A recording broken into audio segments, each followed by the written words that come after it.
நடிகர் கமல்ஹாசன் அவர்கள் அண்மை காலமாக அரசியல் தொடர்பான பல்வேறு பிரச்சனைகள் குறித்து கருத்துக்களை கூறி வருகிறார்.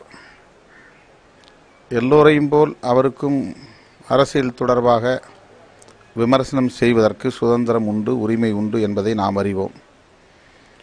இந்த நிலையில் ஒரு நடிகராக இருந்து கருத்து சொல்லிக் கொண்டிருந்த கமல்ஹாசன் அவர்களை அரசியல்வாதிகள் சீண்டி அவரை அரசியல்வாதியாக்க முயற்சிக்கிறார்கள் என்றுதான் சொல்ல வேண்டியிருக்கிறது. அவர் ஆளுங்கட்சி தொடர்பாக அல்லது தமிழக ஆட்சி நிர்வாகம் தொடர்பாக சொன்ன கருத்துக்களுக்கு அமைச்சர்கள் சிலர் அவரை ஒருமையில் பேசக்கூடிய நிலை ஏற்பட்டிருக்கிறது.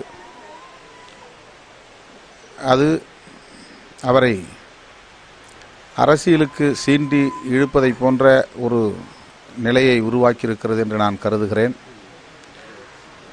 நடிகராய் இருப்பவர்கள் அரசியலுக்கு வரக்கூடாது என்று எந்த வரையறையும் இல்லை.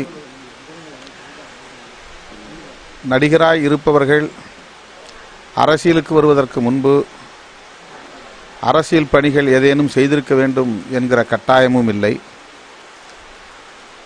அவர்களும் இந்த தேசத்தின் குடிமக்கள். அரசியலுக்கு யார் வேண்டுமானாலும் வரலாம் என்பது ஜனநாயகத்தில் அனுமதிக்கப்பட்ட ஒன்று.